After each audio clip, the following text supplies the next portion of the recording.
Astaghfirullahaladzim, astaghfirullahaladzim. Assalamualaikum warahmatullahi wabarakatuh.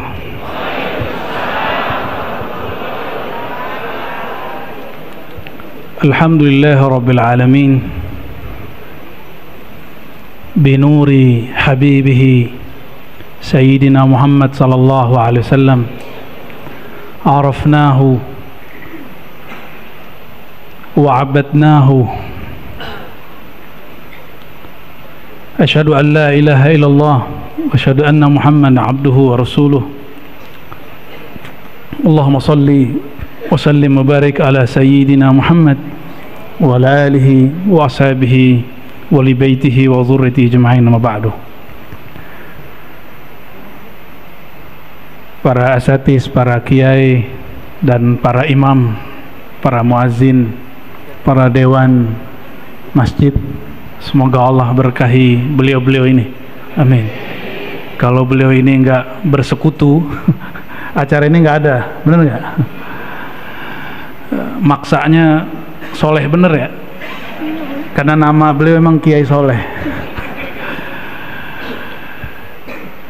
Insya Allah kalau waktu kami luang, kebetulan saya juga tinggal nggak jauh dari sini, nanti kita agendakan kajian kitab di sini, insya Allah. Ya. Udah dijawab Kiai?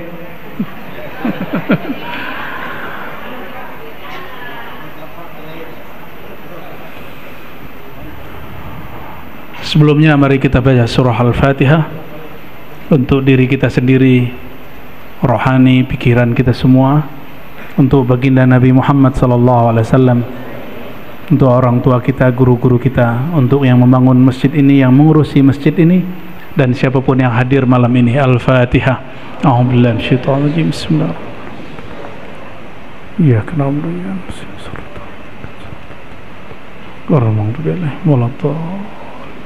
Amin.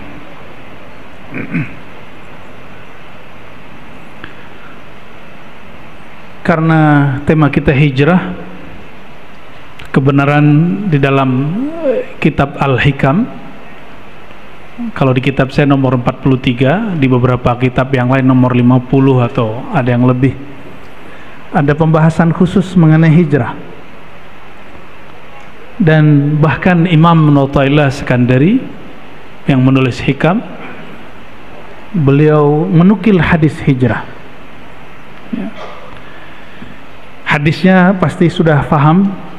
Faman kanat hijratuhu ya ilallah wa rasulihi fa hijratuhu ilallah wa rasulih. Ini hadis pertama yang diajarkan guru kami Kiai Ali Mustafa Yaqub di sini. Dulu ngajar kitab Arba'in, masih ingat? Yang dulu ikut kajian Kiai Ali Mustafa Yaqub pasti ingat, ya. Beliau khatam kajian kitab, beberapa hari setelah itu beliau juga khatam umurnya. Jadi masjid ini saksi salah satu masjid terakhir yang beliau jambangi sebelum beliau wafat, ya. Semoga guru kami diridhai Allah di alam sana, amin. Apa kata Imam Athaillah Sekandari? Bismillahirrahmanirrahim. Wanzur ila qaulihi sallallahu alaihi wasallam. Perhatikanlah sabda Nabi Muhammad sallallahu alaihi wasallam. Nah, biasa kita sering dengar tapi tidak wanzur, tidak menelaahnya. Faman kanat hijratuhu, siapa yang berhijrah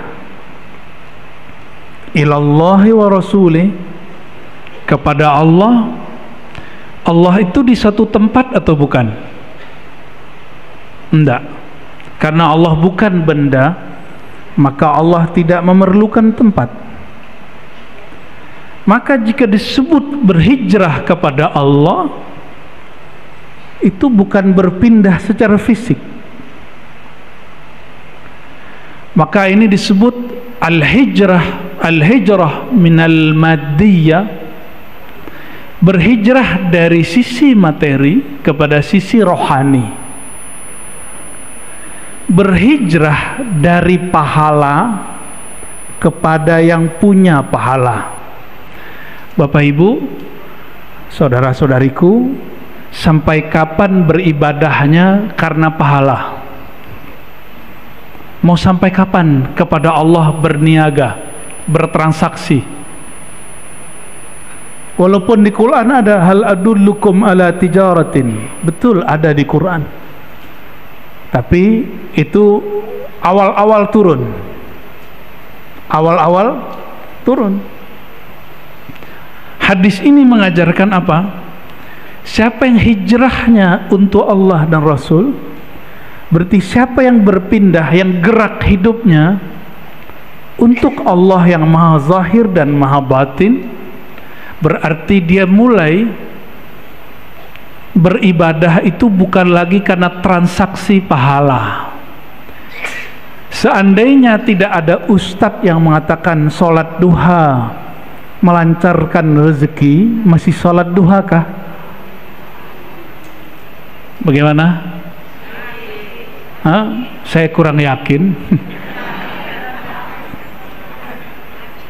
Seandainya umroh, antara umroh dan umroh itu ampunan dari Allah, seandainya tidak ada hadis itu, mungkin orang-orang tidak mau umroh.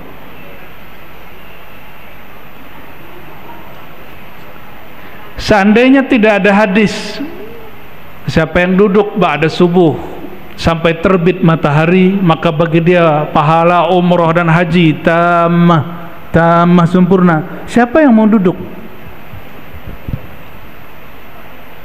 Nabi berbicara begitu kepada sahabat yang awam. Tapi sahabat-sahabat yang tidak awam, yang sudah mengenal Allah dengan makrifat yang dalam, mereka tidak diajarkan begitu.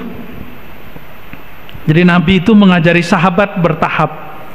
Ada yang diberi motivasi, akhirnya mereka beramal karena motivasi. Lama-lama mereka beramal bukan karena motivasi pahala, tapi karena Allah yang nyuruh. Ya. Ciri-ciri anak kecil berbuat amal diancam dulu atau diiming-imingi dulu? Ama diancam, benar nggak? Diancam dan dua-duanya. Sudah berapa lama kita seperti itu? Perasaan masih muda aja, kata Kiai Soleh ya. Sudah berapa lama kita beramal karena iming-imingan?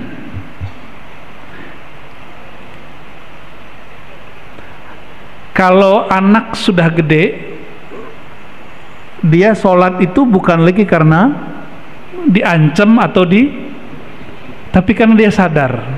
Maka anaknya disebut, kamu sudah dewasa nak.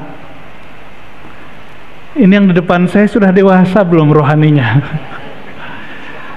Seandainya tidak ada ayat ala bidzikrillah tatmainnul qulub, ketahuilah hanya dengan menyebut nama Allah kalbu menjadi tenang. Seandainya tidak ada ayat ini, mungkin orang jarang berzikir kepada Allah. Karena kita ini biasa dididik seperti pedagang sama pembeli. Jarang yang dididik menjadi orang yang tulus mencintai. Nih saya nggak nanya ke bapak-bapak, ibu-ibu seneng nggak dicintai tulus? Apalagi umur udah nambah gini ya nggak? Dicintai bukan karena cantik, bukan karena kaya atau dan lain sebagainya. Kan begitu maunya, benar nggak? Itu bapak ibu, ini ibu-ibu saya kabarin, itu sebenarnya sifat Allah yang Allah sedikit percikkan kepada ibu-ibu. Allah itu ingin beri pelajaran, wahai hamba-hambaku. Ini yang disebut sifatul jamal, sifat keindahan atau sifat feminim. Allah itu tidak feminim, tapi disebut jamal. Apa arti jamal? Cantik, indah. Kalau saya sebut indah, cantik, itu sebutan untuk cowok atau cewek? Ada nggak cowok cantik? begini tangannya nggak jatuh. Ya. Karena orang yang diberikan sifatul jamal, sifat indah dan cantik, ingin dicintai apa adanya, Allah ingin berkalam, wahai hamba-hamba Allah, wahai laki-laki, wahai perempuan, wahai pria, wahai wanita, cintailah aku apa adanya. Makanya Allah disebut dalam hadis Imam Bukhari, innallaha ghayurun, Allah itu maha pencemburu. Pencemburu itu laki atau perempuan biasanya? Perempuan. Makanya ujian perempuan itu selalu cemburu. Ya, benar Pak ya? Kalau kita cemburu beres Pak. Ya. Kalau ibu-ibu cemburu panjang ceritanya. Tapi bukan berarti Allah perempuan, tapi sifat perempuan itu percikan dari sifat Allah Subhanahu wa ta'ala. Berat nggak ngaji ini? Enggak kan? Kalau enggak saya ganti topik.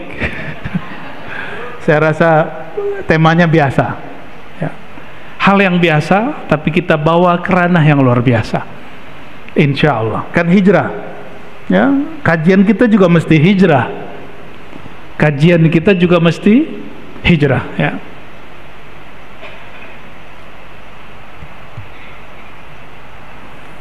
Kata Imam Nu'tailah, wa ta'ammal hadzal amr in kunta dha fahmin wassalam. Wahai muridku, perhatikanlah hadis ini jika memang kamu punya akal sehat, punya pemahaman yang tajam. Lalu oleh Imam Al-Khatib Al-Waziri, beliau menukil kalam Imam Abu Yazid ya.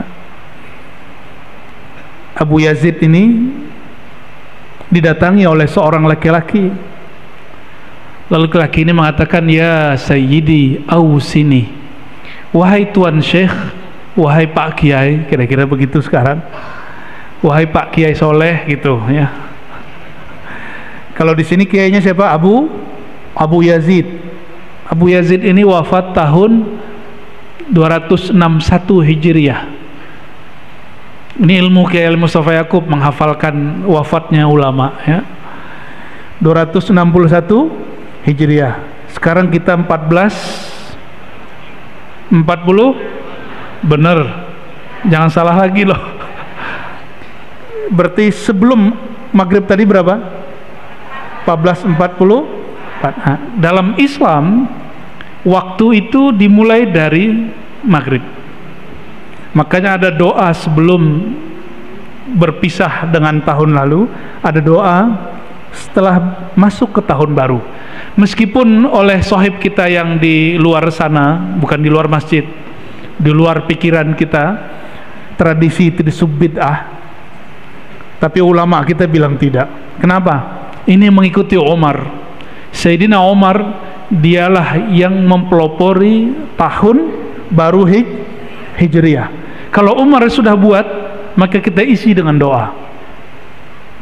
Man sanna sunnatan hasanatan falahu ajruha wa ajru man amila biha. Ya, kalau orang buat sesuatu yang baik, siapa yang ikutinya dapat keberkahan kebaikan. Ya.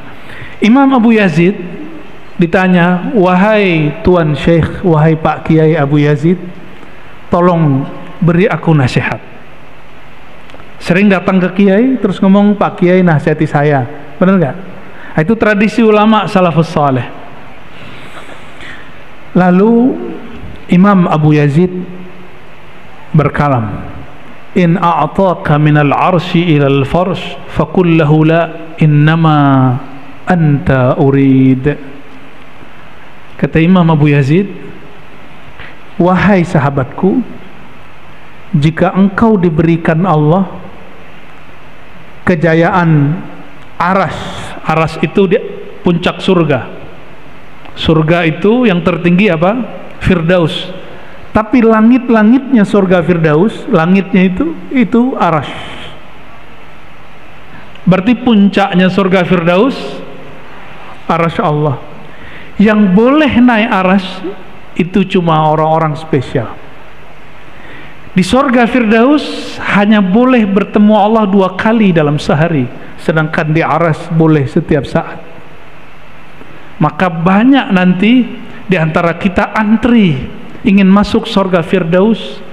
Dari surga Firdaus nggak puas, ingin masuk ke naik ke Aras Allah, tapi nggak mudah. Nggak mudah. Ketemu kiai aja sulit, apalagi ketemu Nabi Muhammad sallallahu alaihi wasallam. Ya. Benar nggak ketemu kiai sulit? Benar. Coba aja mau ketemu Abah Lutfi, nggak mudah loh. Ketemu kiai fulan, Habib fulan, nggak mudah. Itu baru ketemu pewaris Rasulullah, zuriat Rasulullah sallallahu alaihi wasallam. Jangan dikira mati langsung ketemu Allah, enak bener. Mati langsung ketemu Rasulullah, enak kali. Nggak begitu. Orang yang meninggal ketemu Rasulullah, hidup dia bersama Rasulullah sallallahu alaihi wasallam. Apa kata Imam Abu Yazid? Seandainya engkau diberikan sorga, puncaknya sorga Aras, atau kenikmatan dunia al-faras. Al-faras itu nikmat kasur, maksudnya nikmat menikah. Faqul lahu la, jawablah, katakan kepada Allah, ya Allah, bukan ini yang aku mau. Innama anta urid, yang aku kehendaki hanyalah engkau, pemilik sorga. Ini namanya hijrah. Ini hijrah versi Imam Abu Yazid, Imam Salafus Saleh. Hari ini banyak yang berbicara salaf. Ini versi salaf yang ruhaninya. Banyak orang menyebut kata salaf hari ini untuk menyakiti umat Islam. Benar nggak? Menyebut salaf untuk menyalahkan umat Islam. Tapi kalau kita nyebut salaf untuk menyebutkan spirit, semangat orang-orang terdahulu. Nah, itu perbedaan kita yang bersanad kepada mereka dengan mereka yang mengklaim selalu ikut salaf. Ya, nggak usah rebutan. Ya, yang penting punya sanad. Apa arti sanad? Silsilah ilmu. Saya mau tanya Bapak Ibu, kalau disuruh milih sorga Firdaus atau sholat 2 rakaat, pilih mana? Bingung kan? Pilih mana Pak? Ayo Mas, Bang. Sholat 2 rakaat atau surga Firdaus? Beneran, belum tentu diterima loh. Sholat gaya bener. Kayak udah diterima aja sholatnya. Nggak apa-apa. Apa alasannya kalau sholat? Apa? Berzikir. Zikir belum tentu ketemu. Apa? Ikhlas. Beneran sholatnya ikhlas. Jangan-jangan sholatnya pengen rezekinya lancar. Ibu-ibu kalau sholat sama surga Firdaus pilih mana? Sama Bang Firdaus ya maunya. Beneran. Wah, keren juga nih jamaah Kiai Soleh ini. Imam Abu Sulaiman Ad-Darani, siapa namanya? Beliau bagi jawaban dan alasannya. Kata beliau, la in khuyyirtu baina rak'atain wa dukhulil firdaus lakhtartul rak'atain. Beliau ini dibuli oleh sebagian orang yang tidak faham bab ini, karena beliau mengatakan, seandainya khuyyirtu, aku disuruh milih surga Firdaus atau sholat 2 rakaat, lakhtartur rak'atain, aku akan memilih sholat 2. Tunggu dulu. Sholat beliau pasti diterima Pak. Karena beliau sholat itu nggak tahu lagi kiri kanan. Tapi kalau saya milih Firdaus, karena saya belum tahu sholat saya diterima. Ayo yang mana ayo? Mulai bingung kan? Mulai bingung. Kata beliau, li'anni fil firdausi bihazzi, Karena aku berharap surga Firdaus itu keinginanku. Sedangkan raqatain bi Rabbi, aku bersama yang punya surga Firdausil A'la. Yang benar nih Pak. Udah begitu belum sholatnya? Nah, mirip-mirip. Ini saya kasih ilustrasi. Kalau kita ngobrol, duduk bersama orang yang kita senengin, apalagi lawan jenis, masa-masa dulu, masa muda, 5 menit, 5 jam rasanya berapa? Bener. Mau balik dulu, ntar aja gitu ya. Bener gak? Bener ya? Tahu-tahu sudah matahari udah benar, udah maghrib. Dek, udah maghrib. Belum isya gitu. Tuh, pengalaman tuh. Itu baru ama makhluk yang kita senangi. Laki-laki senang dengan perempuan yang jamilah, yang indah, wajahnya, budi pekertinya. Perempuan senang dengan laki-laki yang nyaman diajak ngobrol, apalagi nyaman dompetnya. Allahumma sholli ala sayyidina Muhammad. Bener ya, sama orang yang kita senangi, lama itu terasa sebentar. Betul? Ya. Kalau sama Allah kira-kira gimana? Kenapa orang bayangkan dengan Allah itu menakutkan? Karena selama ini kita dididik menakutkan. Allah itu tukang ancam. Allah itu suka ngancam, awas lo kamu masuk neraka lo. Ahli bid'ah lo. Ya. Makanya kajian-kajian begitu tuh lame. Kenapa? Karena dari kecil sudah dididik mengancam. Kamu gak sholat tapi neraka lo. Kamu begini neraka lo, gitu aja terus. Akhirnya ketika ingin hijrah, udah dewasa ingin hijrah, dengar orang baca hadis. Apa hadisnya? Kullu bid'atin dhalalah wa kullu dhalalatin finnar. Senengnya bukan main. Setiap bid'ah itu sesat, setiap sesat itu masuk neraka. Awas ente. Jadi orang-orang yang suka kajian-kajian ancam mengancam itu memang dididiknya begitu dari kecil. Jadi bukan salah kelompok itu sebenarnya, tapi memang kita dari kecil dididik bab ancam mengancam. Jadi otak itu udah otomatis. Otak ini kan sering, kalau sering diasah, dia akan mengikuti pola-pola itu. Alhamdulillah saya sering dididik guru-guru dan orang tua saya dengan apresiasi, jarang diancam.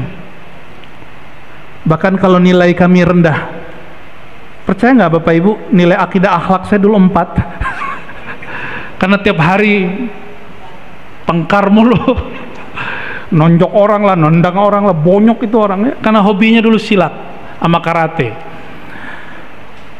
Tapi bapak saya pulang bilang 4. Ya masih kelas 2, semester 1, nggak apa-apa, antar juga bagus ya. Nggak pernah ngancem. Kapan bapak saya ngancem? Sekali aja. Saya kelahi Pak. Mata kita merah. Pulang mata merah, lidi dia ambil sama itu rotan. Lari lagi. Tongkar lagi ngalahin orangnya. Jadi cara didiknya beda. Ya.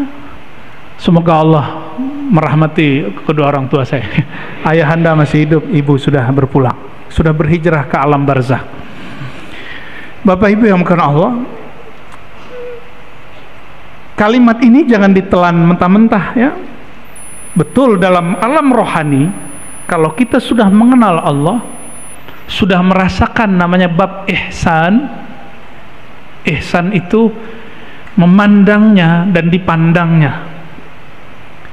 Ini biar indah. Mandang orang yang kita suka, seneng nggak? Dipandang oleh orang yang kita cintai, seneng nggak?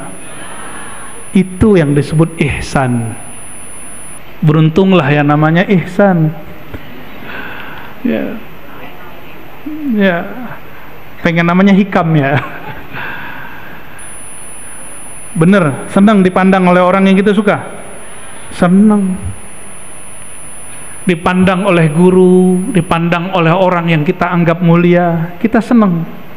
Tapi bedanya kalau dipandang guru, ada guru yang kalau mandang kita, kita keringetan. Itu karena gurunya suka ngancem. Ada guru yang jika pandang kita, kita senang, berbunga-bunga. Begitu nggak? Rasulullah itu digabung dalam diri beliau dua hal itu. Ada bab jamal, ada bab jalal. Sehingga ada sahabat baru datang kepada Rasulullah Sallallahu Alaihi Wasallam. Dia merasa dirinya paling sempurna diperhatikan baginda. Apa kata dia? Dengan pedenya bertanya, wahai Rasulullah, apakah aku orang yang paling engkau cintai? Rasulullah ini jujur. Kalau ditanya begitu, jawabnya juga jujur. Maaf, orang yang paling kucintai Abu Bakar. Langsung wajahnya ini. Di situ dia tahu Rasulullah itu suka memberi perhatian semua sahabatnya. Wala yaqta' haditha ashabih. Nabi itu kalau sahabatnya ngomong nggak dipotong. Nggak sanggup jadi nabi, Pak. Saya nggak sanggup jadi nabi. Saya kalau orang banyak nanya, saya potong aja. Pertanyaannya apa mas? Gitu, langsung begitu. Kalau Rasulullah enggak. Apalagi kita dikasih limit sama pengurus, sekian menit Buya katanya. Ya harus kita potong-potong tuh kalau orang nanya. Ya. Kalau kita belum sampai martabatul khawas, tingkatan setinggi beliau atau murid Imam Ad-Darani, pilihlah surga Firdaus. Tapi kalau sudah tahu ilmu ihsan, sudah merasakan nikmatnya sholat, udah pernah nikmat sholat belum? Nikmat sholat bukan karena bacaan imam bagus, mohon maaf nih para imam, bukan. Nikmat sholat itu munculnya dari dalam. Makanan enak di depan, hati lagi nggak enak, makannya enak nggak? Paham? Sorga di dunia itu namanya sholat. Hidangan terindah di alam semesta itu namanya sholat. Apabila seseorang hatinya tidak nyaman, maka dia tidak akan mampu menikmati sholat. Oleh karenanya Bapak Ibu, sebelum sholat handphone matikan. Ya, sebelum sholat duduk berdiri, kalau perlu sholat dulu 2 rakaat. Itu namanya conditioning. Jadi Rasulullah SAW mengajarkan conditioning. Selevel Nabi, conditioning mau zuhur 4 rakaat. Umatnya Nabi berapa rakaat? Beneran 4, paling cuma 1-2 orang ya. Mulai ngamalin mulai besok sunnah sebelum sholat zuhur. Jadi kita udah azan, kita sholat berapa rakaat? 2 rakaat plus 2 rakaat. Itu cara apa? Mengkondisikan hati. Itu rahasianya. Selevel baginda Rasulullah SAW, beliau mengkondisikan kalbunya sebelum sholat zuhur 4 rakaat. Masa kita tidak? Khusus maghrib, karena beliau kadang sholat 2 rakaat setelah azan, kadang tidak. Bahkan di riwayat itu disebutkan siapa yang mau sholat, yang tidak nggak apa-apa. Maka sahabat Nabi sebelum terbenam matahari mereka sudah duduk di masjid. Ya, kalau kita mungkin duduk di musola, di surau, di langgar, duduk di tempat kita mau sholat, persiapan kolbu. Orang mau ujian aja persiapan, kenapa dia mau sholat dia tidak persiapan? Mulai mau hijrah sholatnya, maka sebelum sholat persiapkan dirinya bertemu Allah Subhanahu wa ta'ala. Allah yang dipandang apa? Baju yang bagus? Enggak. Yang dipandang Allah apa? Kolbu. Maka yang dipersiapkan kolbu. Tapi kolbu ini dia terpengaruh oleh yang zahir ya, terpengaruh oleh handphone, oleh mata menonton, oleh gosip, oleh pikiran. Kondisikan kolbu sebelum sholat ya. Nah, Rasulullah itu makomnya sudah sampai, sholat itu rehat. Kalau kita rehat dulu baru sholat, beda. Makanya saya nggak yakin kalau tadi jawabnya saya pilih sholat Ustadz. Nah, kurang yakin saya. Belagu bener. Bapak Ibu yang mengasihi Allah. Wa qala Imam Abu Bakar Asy-Syibli quddasallahu sirrahu. Imam Junaid pernah dengar Junaid Al-Baghdadi, Imam Salafus Saleh. Beliau yang mengajarkan tasawuf. Jadi kalau ada orang ngomong hari ini tidak ada tasawuf di masa dahulu, di masa Salafus Saleh, dia berbohong atas ulama Salafus Saleh. Imam tadi yang saya sebut Darani, Imam Junaid, dan yang pertama kita sebut Abu Yazid, semuanya imam Salafus Saleh dan semuanya imam Sufi. Jadi Sufi bukan dari Buddha, bukan dari Hindu, apalagi dari Yahudi. Ya, masa ada ustadz bilang ini dari Shaolin? Ya, kalau nggak belajar sejarah, nggak ngaji hadis, namanya hadis musalsal, ente ngaji, jangan cocok logi. Ya, dalam kajian ilmu hadis ada namanya al-musalsal bis-subhah. Hadis menerima tasbih dari guru. Lalu tasbihnya dari mana? Dari murid Sayyidina Ali dan murid Sayyidina Abu Hurairah, namanya Al-Hasan Al-Basri. Siapa namanya? Beliau yang pertama kali pakai tasbih. Tasbih dalam pengertian seperti ini. Tapi tasbih yang umum jumlahnya 2000, pertama kali Abu Hurairah. Sedangkan tasbih yang tidak diikat yang pertama kali istri Rasulullah itu Juwairiyah dan Safiyah. Apa kata mereka yang tidak sepakat pakai tasbih? Kamu pilih Rasul atau sahabat? Itu namanya GOBLOK. Jangan dibaca. Sahabat itu ikut Rasulullah. Jangan kemudian kasih pilihan ikut Rasul, ikut sahabat. Ikut sahabat itu ikut Rasulullah Sallallahu Alaihi Wasallam. Betapa mereka menghina sahabat-sahabat Rasulullah Sallallahu Alaihi Wasallam dengan mengatakan ente ikut Nabi, ente ikut sahabat. Itu kalimat yang tidak pantas dikalamkan oleh seorang yang mengaku ahlus sunnah wal jamaah. Ya, kita nggak boleh menghina sahabat sama sekali. Itu penghinaan luar biasa. Itu lebih parah dari Syiah. Syiah Rafidhah menghina sahabat, tapi nggak sempat ngomong begitu. Nggak ada mereka ngomong ente pilih sahabat atau pilih Rasulullah SAW. Ini Jumatan di sini azannya berapa kali Kiai? Oh keren ya. Ikut sahabat Sayyidina Utsman, hadis Sahih Bukhari Muslim. Bukan berarti ente ikut Utsman atau ikut Rasulullah, jangan begitu nanyanya. Su'ul adab sama Sayyidina Utsman, ya. Jadi panas. Kayaknya masjid ini masih panas bagian itu. Ya. Imam Syibli, imam yang hidup separuh hidupnya lebih di zaman Salafus Saleh, tapi wafatnya setelah itu. Ya. Imam Syibli wafatnya 334 Hijriah, semasa dengan Imam Abul Hasan Al-Asy'ari dan Abu Mansur Al-Maturidi. Itu imam apa tuh?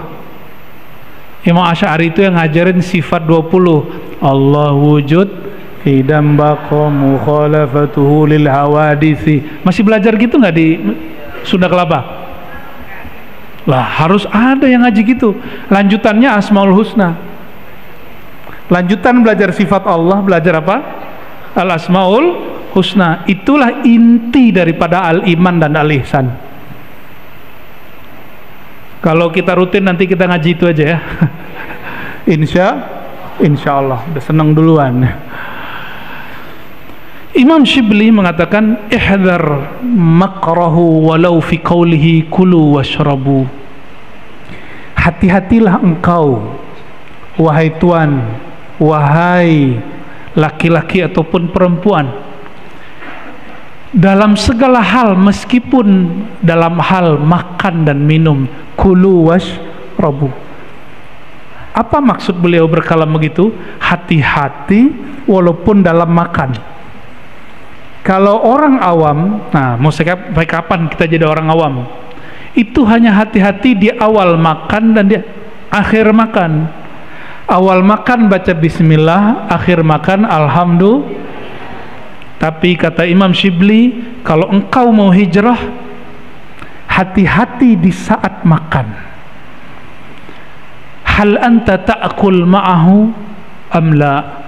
Apakah engkau makan dan merasakan kebersamaan dengan Allah atau tidak? Apakah saat engkau makan engkau berpikir nasikah yang mengenyangkan? Kalau orang berpikir nasi yang mengenyangkan, disitulah tumbuh sifat tamak. Jadi kapan orang tamak? Kalau dia meyakini nasi yang mengenyangkan. Kapan orang mulai korupsi? Jika dia mengira duitlah yang membahagiakan. Sama itu. Jadi kalau megang duit, hati-hati. Megang duit, apalagi megang orang yang megang duit. Kata Imam Al-Waziri, li'anna zahirat ta'am wa syarab in'amun wa batinuhu ikhtibarun. Karena orang makan itu zahirnya nikmat, tapi pada hakikatnya batinnya Allah sedang menguji dia. Dia sedang makan, dia berpikir siapakah yang mengenyangkan. Dia sedang minum obat, dia berpikir siapakah yang menyembuhkan. Gimana kira-kira? Yang sering kita lupa ya.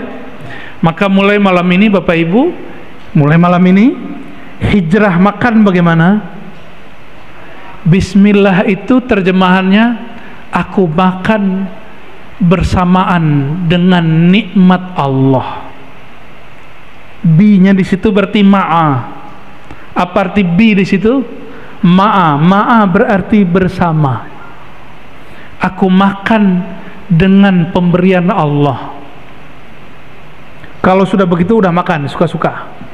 Karena setiap makan yang dirasakan Allah Subhanahu wa ta'ala. Udah begitu belum? Jadi kapan makan kita jadi ibadah? Kalau makannya bersama Allah Subhanahu, sehingga ketika makan, yang kenyang tidak hanya perut, tapi yang kenyang juga batinnya. Itulah makan yang membuat mudah bangun malam tahajud. Itulah makan yang membuat mudah bangun subuh. Itulah makan yang membuat pikiran orang bisa jenius. Jenius melebihi jeniusnya orang-orang dunia, tapi jenius akhirat. Orang jenius itu visioner.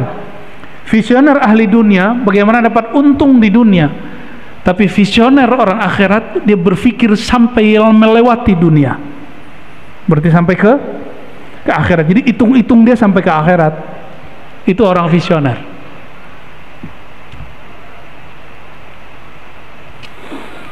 Nah, perhatikan di situ. Makannya karena berpikir nasilah yang mengenyangkan, airlah yang menyegarkan. Maka coba lihat, ada orang minum, gimana cara orang yang lupa kepada Allah minum? Satu nafas, minum begitu hanya boleh minum air zam-zam, tapi tegukan yang ketiga kali. Kalau hamba Allah minum enggak? Hamba Allah minum dikit-dikit ya. Saya izin minum dulu ya. Bismillah. Nah, dikit-dikit seperti itu.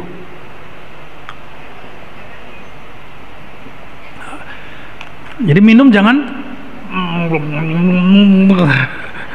itu minumnya bina bini. Itu hewan yang minum begitu. Maka disebut di Quran ulaika kal an'am. Dia berpikir air yang menyegarkan. Masih ingat kisah Talut? Talut itu diuji oleh Allah dan pasukannya. Itu pasukannya banyak. Pasukannya awalnya puluhan ribu. Tapi turun perintah wahyu.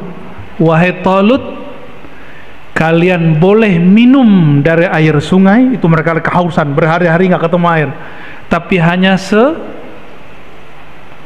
ini apa namanya? Apa sih namanya bahasa Indonesia aja? Sauk. Ya gitu aja deh ya. Segini, setelapak, ambil air, gitu. Ini ilmu wudhu. Pernah belajar wudhu nggak? Tapi bab ini jarang orang mengajarkan.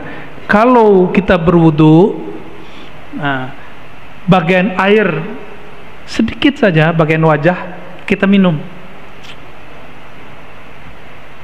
Ya. Ada yang ngajarin begitu nggak? Bid'ah nggak nih?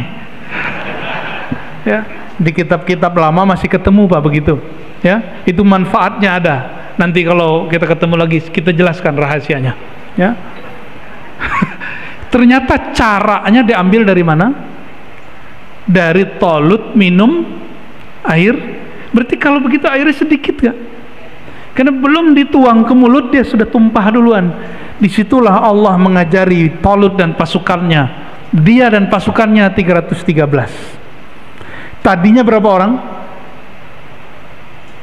Puluhan ribu orang ikut. Begitu dalam satu riwayat lain ribuan orang. Tapi karena perintah kalian tidak boleh minum kecuali hanya seteguk dari bekas tangan. Apa kata yang lain? Ah, ini nggak masuk akal. Masa kita mau perang nggak boleh minum? Jadi dia berperang pakai akal. Akal yang sempit ini. Otak kita kan kecil sekali. Akhirnya banyaklah minum, diambil satu gayung, blok, ngantuk.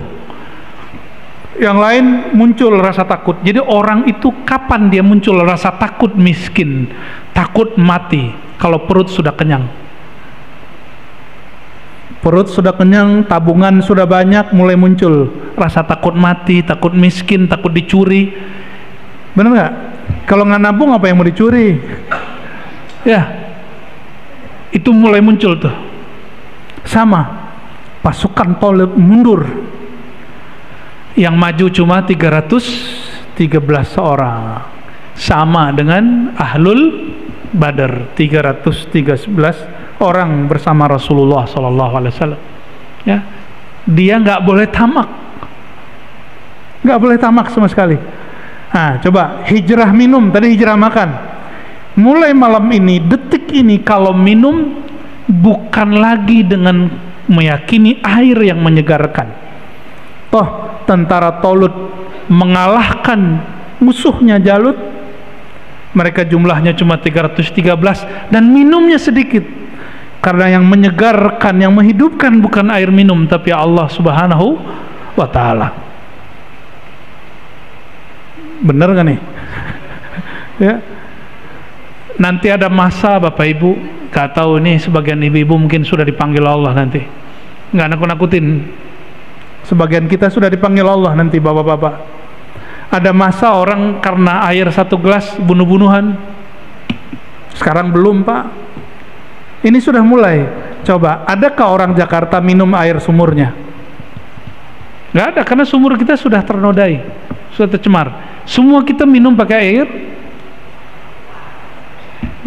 Bukan aqua ini. Tuh, alam bawah sadarnya sudah begitu. Semua orang nanti minum begitu. Ada masa itu air nggak ada masuk ke Jakarta. Berebut Pak minum ini, bunuh-bunuhan minum ini. Di semua negeri, dimanapun. Itu fitnah akhir zaman. Saya nggak nakut-nakutin. Rasulullah yang mengabarkan, sallallahu alaihi. Kalau nggak sanggup meninggal aja sebelumnya ya. Bayanginnya sulit kan? Tuh banyak yang mau minta mati sebelumnya tuh. Tapi kalau sudah ngaji bab hijrah minum, dia faham yang menyegarkan, yang menghidupkan bukanlah air, tapi Allah Subhanahu. Ya, teorinya gitu Pak, teorinya. Coba aja ntar ya. Terakhir ya, ketika disebut al-muhajiru man hajara, man al-mujahidu man hajara. Ada yang hafal nggak? Ada al-mujahidu man jahada hawa, ya. Al-muhajiru man hajara mimma nahahullah. Itu riwayatnya. Orang yang jihad itu yang berjihad melawan hawa nafsunya. Hadis ini sahih, ada di Bukhari. Dan orang yang hijrah itu al-muhajiru, orang yang hijrah itu orang yang hijrah dari sesuatu yang Allah tidak suka. Allah tidak suka ketika kita minum air lah yang kita etikatkan itu yang menyegarkan. Mulai sederhana, mulai hidup hari ini. Nah, bukan nasi yang menyegarkan, bukan nasi yang bikin kenyang, ya. Kira-kira orang Indonesia kalau umroh haji nggak ketemu nasi, ngamuk ya? Oh, ngamuk. Udah nyampe di Mekah, itu nggak ketemu nasi masih ngamuk, Pak. Ternyata Tuhannya, padahal makan apa aja di depan. Apa yang dapat, yang dihidangkan makan aja. Tapi kita alam bawah sadar ngomong ini, saya kalau nggak makan nasi saya nggak makan. Itu nyiksa diri namanya. Kenapa kita buat kaidah begitu? Karena belum hijrah.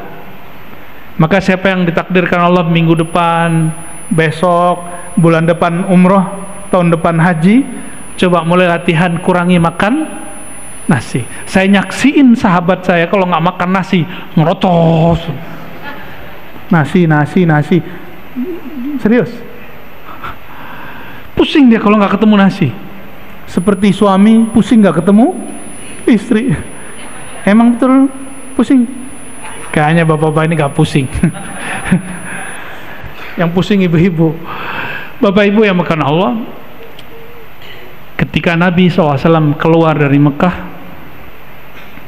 Mekah, beliau ternyata keluar itu prosesnya sudah panjang. Kebetulan saya kemarin nginep di hotel yang dekat Mina. Sekitar 500 meter dari hotel kami itu ada satu masjid, namanya Masjid Al-Bai'ah. Apa nama masjidnya? Masjid Bai'at. Di situ dulu orang-orang Ansor berbaiat kepada Rasulullah SAW. Ya, ada yang sudah melewati itu. Ya, Masjid Bai'at itu tidak dibolehkan oleh pemerintah Saudi untuk dikunjungi. Saya nggak tahu kenapa. Ya, dipagar Pak sekarang. Masjid Bai'at itu jaraknya dari Masjidil Haram agak lumayan jauh.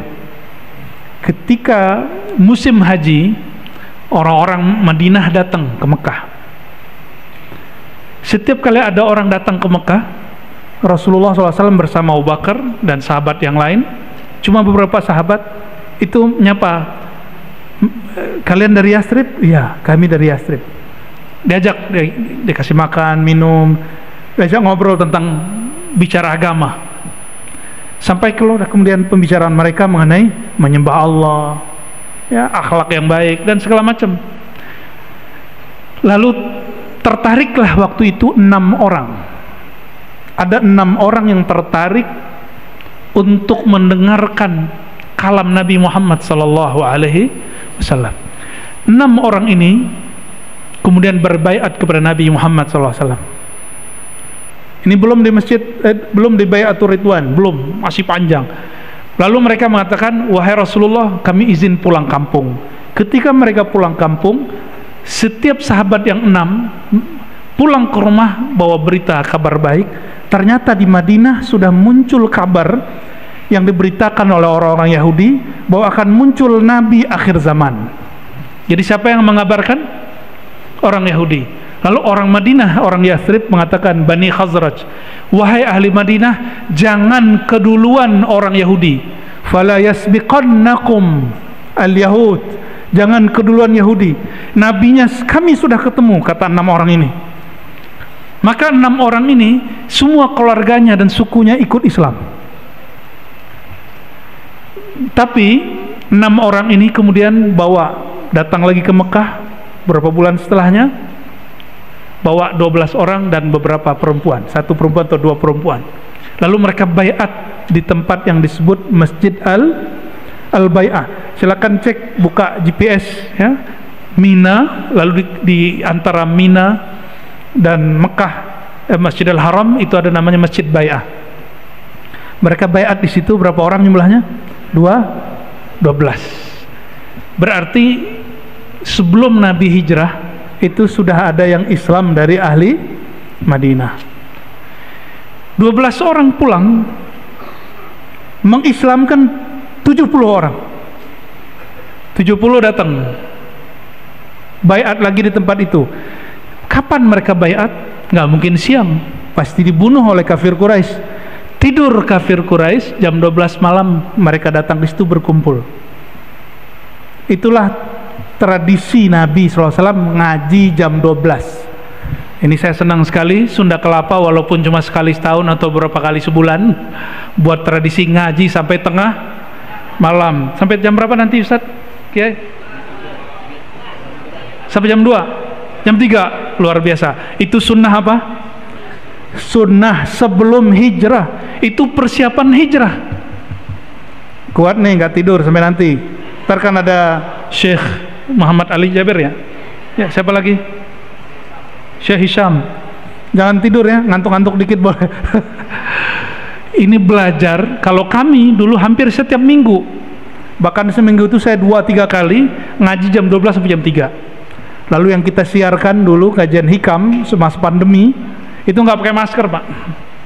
Jam 12 sampai jam 3, jam 12 sampai jam 3. Tapi alhamdulillah nggak pernah dibubarin pemerintah, alhamdulillah. Saya berterima kasih juga. Nggak pernah dibubarin. Tapi kami membubarkan diri sendiri ya. Karena pandemi selesai kita bubarkan. Ya. Pandemi bubar, kita bubar. Ya. Kembali ke masjid-masjid. Lalu 70 orang pulang. Mereka pulang, semua orang di Madinah masuk Islam.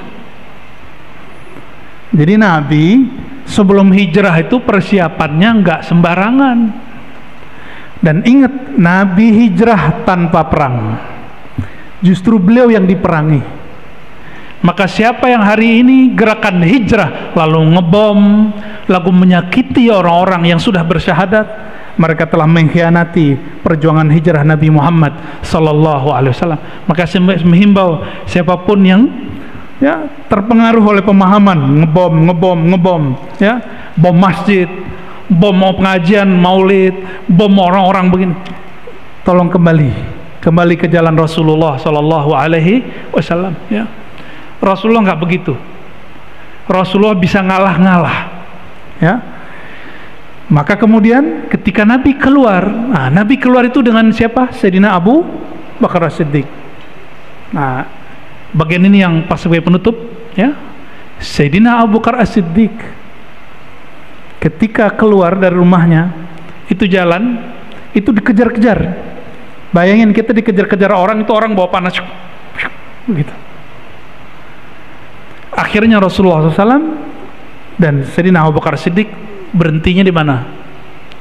Di bukit Sur, lalu naik ke atas. Kata Sayyidina Abu Bakar, ya Rasulullah, seandainya mereka melihat ke bawah, pasti kita terlihat. Apa jawaban baginda Rasulullah SAW? Wahai Abu Bakar, apa pandanganmu jika kita berdua yang ketiganya Allah, kira-kira gimana? Langsung Abu Bakar yang tadinya gelisah tenang. Lalu Abu Bakar dilihat Nabi nangis. Jadi setiap kali ada yang ngejar, Abu Bakar nangis.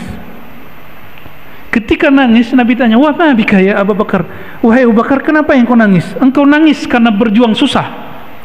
Coba lihat, ini spirit Abu Bakar, mesti kita ambil. Kata beliau, ma bakaitu ala nafsi ya Rasulullah, wahai baginda, aku tidak menangisi susahnya diriku, tapi aku menangisi orang semulia engkau. Kenapa harus bersusah-susah begini? Kenapa harus diusir seperti ini? Kalau aku diusir, aku dibunuh, tidak masalah. Tapi jika engkau yang diusir, ini masalah bagiku. Lihat Abu Bakar As-Siddiq. Maka ketika beliau keluar, turun dari Jabal Sur, itu ada orang yang ngejar terus. Setiap kali mau dapat, Rasulullah angkat tangan, doa. Jadi Abu Bakar udah nangis. Rasulullah kata, ya Allah, selamatkan kami. Setiap kali mau dapat, orang itu terpental. Dan terakhir dia jatuh. Ketika jatuh, Rasulullah berhenti. Ternyata orang ini kemudian mengatakan, wahai baginda, ambillah semua hartaku, aku akan jaga engkau. Dia mulai percaya. Nabi angkat tangan, baru dia jatuh. Oh, berarti ini betul Rasulullah nih. Ambil semua barangku, lalu pergilah engkau, saya akan kecoh kafir Quraisy. Padahal tadi dia Orang yang ingin ikut sayembara bunuh Muhammad, maka dia jadi orang kaya. Jadi tidak semua orang jahat itu berhati jahat. Nah, ini kaidah juga. Ya, tidak semua pemaksiat itu hatinya kotor. Tidak semua orang yang diklaim hari ini pemaksiat pendosa itu orang-orang yang hatinya berdosa. Mungkin hatinya sedang mencari. Apa kata dia? Wahai Rasulullah, engkau berangkat ambil barangku, aku siap pasang badan. Apa jawaban Nabi? Ternyata Nabi SAW tidak mata duitan. Kata beliau, barangmu, asetmu aku tidak perlu, jaga dirimu sendiri. Nabi berangkat. Nabi cuma ingin memastikan orang ini bagaimana. Maka Nabi jalan. Sampai Nabi di suatu perkemahan, kemahnya lusuh, ada peternakan di situ. Yang punya perkemahan perempuan, namanya Ummu Ma'bad. Siapa namanya? Ini yang cerita suaminya, Abu Ma'bad. Hadis ini sahih riwayat Imam Tirmizi dan imam-imam yang lain. Kata Ummu Ma'bad, kata Abu Ma'bad, suatu kali saya terheran melihat istriku punya susu banyak sekali, punya susu kambing, padahal kami lagi paceklik. Lalu aku bertanya, wahai istriku Ummu Ma'bad, apa yang terjadi padamu? Kata Ummu Ma'bad, barusan ada orang aneh tapi wajahnya cerah. Saya mengatakan kambingku tidak ada yang bunting, tapi dia mengatakan itu ada kambing satu yang lusuh, tolong bawa sini. Lalu aku ambil itu kambing domba, lalu Rasulullah urut-urut, disayang-sayang. Ya, ada nggak yang punya kucingnya diurut-urut? Beneran? Ya, punya kambing nggak berani ya? Diurut-urut, lalu bagian susunya itu bukan lagi bunting loh Pak, nggak ada susunya. Apa kata Nabi? Wahai domba, wahai kambing, semoga Allah memberkahimu. Betapa beruntungnya si kambing dipegang-pegang oleh Rasulullah Sallallahu Alaihi Wasallam. Itu nggak ada air susunya Bapak Ibu, dipegang sama Nabi, habis diurut oleh Rasulullah SAW, itu langsung air susunya, dan susunya itu penuh. Nabi kemudian pencet, keluar, ambil wadah penuh, ambil lagi yang baru, bingung Ummu Ma'bad, ini orang makhluk apa ini? Dia bingung. Rasulullah SAW ternyata ada yang ikut ngawal beberapa orang. Setelah itu bertiga beliau kemudian ambil. Nah, ini akhlak baginda Rasulullah SAW. Ambil, lalu beliau sodorkan ke tiga orang itu, 1, 2, 3, dan ke Ummu Ma'bad. Yang lain minum. Fasyaribtu, kata Abu Bakar, hatta rawitu, aku minum sehingga aku puas. Aku minum sehingga aku puas. Lalu kami bertanya, wahai baginda, kapan engkau minum? Jawaban beliau, orang yang memimpin kelompok dia adalah pelayannya, maka aku terakhir minum. Dan minum semua, baru beliau minum Sallallahu Alaihi Wasallam.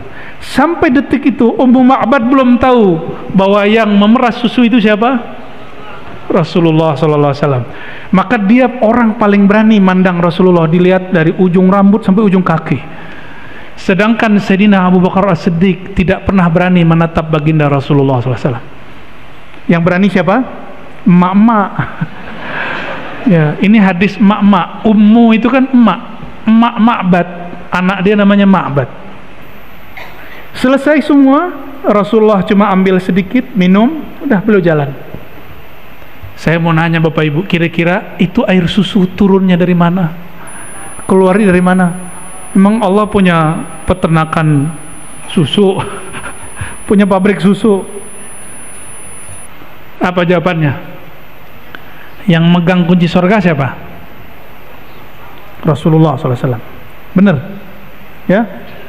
Di surga ada nahrun, ada sungai disebut min laban, yang mengalir di dalamnya air susu. Kalau Rasulullah mau ambil, boleh nggak? Boleh. Maka itu keluarnya apa? Itu sebenarnya bukan air susu biasa, itu air susu surgawi. Itulah air susu paling mulia yang pernah keluar, air susu surga yang Allah keluarkan, sebagaimana air Zam-Zam dan air-air yang mulia yang keluar di tangan beliau. Nggak ada selang di tangan Nabi, tapi keluar air. Kira-kira seperti itu. Bapak Ibu yang bukan Allah, Nabi SAW pergi, datang Abu Ma'bad, tanya, ini susu dari mana? Wajahmu cerah dari mana? Kenapa? Jawaban Abu Ma'bad, barusan ada orang, wajahnya sumringah, wajahnya teduh, matanya Masya Allah seperti habaib-habaib yang kita lihat hari ini, yang habaib yang sahih ya, bukan habaib yang tidak sahih. Insya Allah kita hormat kepada semua habaib.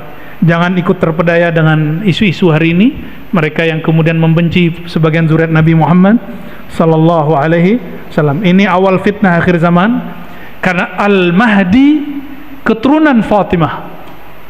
Maka cara supaya fitnah akhir zaman ini bekerja, orang mulai membangkitkan ajaran jangan percaya habaib.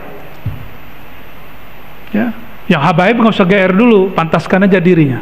Ya, kami memantaskan diri kami menjadi pejuang akhir zaman, insya Allah. Ya, persis seperti wajah, kalau kata Habib Omar, jika kamu mau lihat wajah Rasulullah, lihatlah wajah muridku Al-Habib Ali Al-Jufri. Senyumnya, sumringahnya, wajah siapa? Al-Habib Ali Al-Jufri. Silakan lihat wajah beliau, kira-kira rada-rada mirip begitu ya, sallallahu alaihi wasallam. Lalu Ummu Ma'bad menceritakan tentang Nabi dari awal sampai akhir.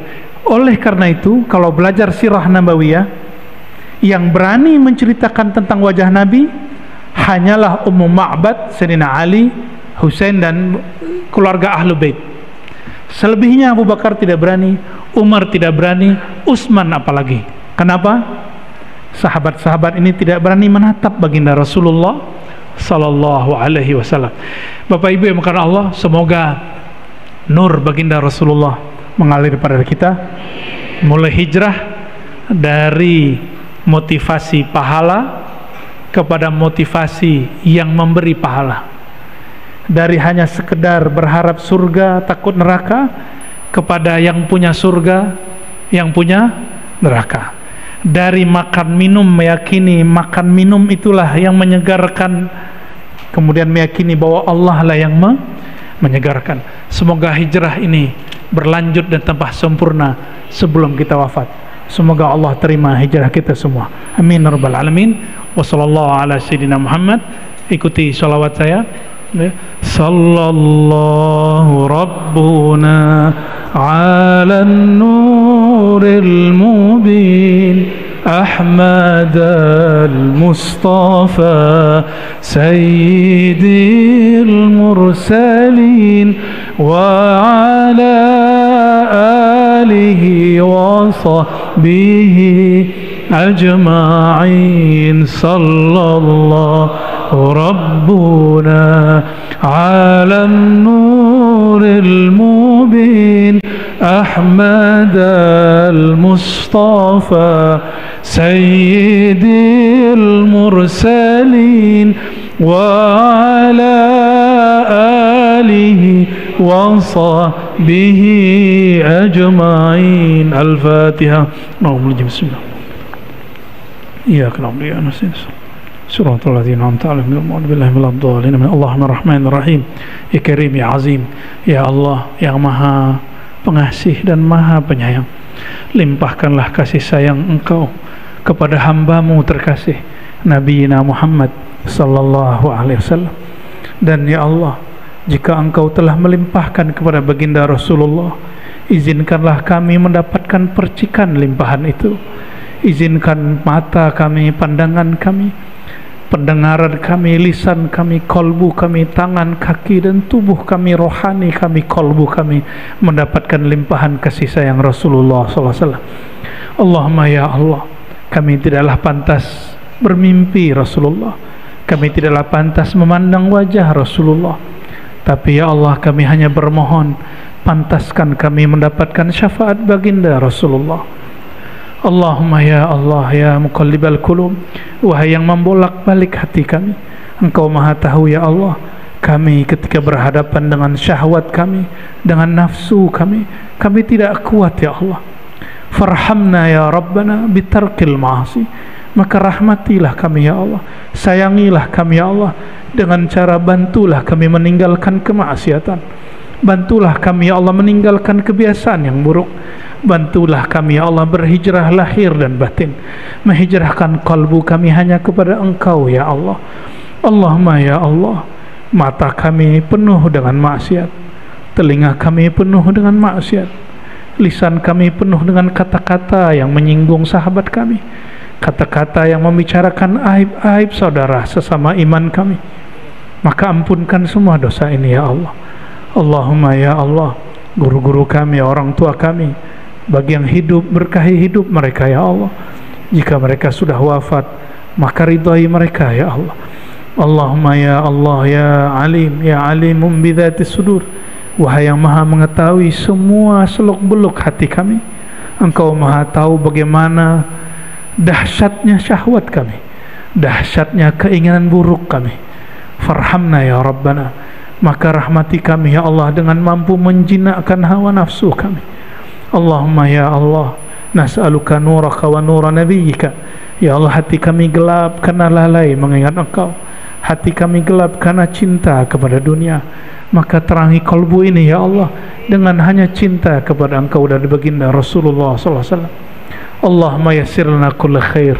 Ya Allah, mudahkanlah pada tahun ini semua kebaikan bagi kami.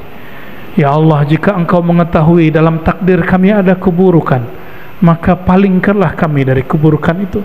Jika tetap kami harus menghadapinya, fakhaffifna ya Rabbana, maka ringankanlah semua ketentuan itu, ringankan takdir yang buruk itu menjadi baik. Allahumma ya Allah, Rabbana atina fid dunya hasanah.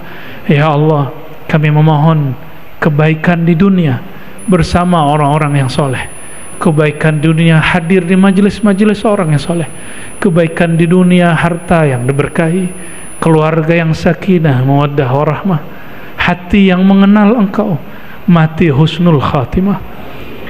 Ya Allah, kami juga memohon fil akhirati hasanah, di akhirat sesuatu yang baik, masuk alam barzakh ya Allah. Bantulah kami menjawab pertanyaan mungkar dan nakir. Ketika kami dibangkitkan, jadikan kami orang yang dijemput Rasulullah SAW, yang disyafaati baginda Rasulullah SAW. Orang-orang yang ketika ditimbang amalnya, ditimbang karena ada nama Engkau dalam kalbu kami, bukan karena ada maksiat dalam diri kami. Orang-orang yang ketika melewati siratul mustaqim karena dipimpin dan dipandu oleh baginda Rasulullah SAW. Allahumma ya Allah, salli ala Sayyidina Muhammad al-Fatih lima ughliq wal khatim lima sabaq, nasiril haqqi bil haqqi wal hadi ila siratikal mustaqim, wa ala alihi haqqa qadri wa miqdaril azim, walhamdulillahi rabbil alamin.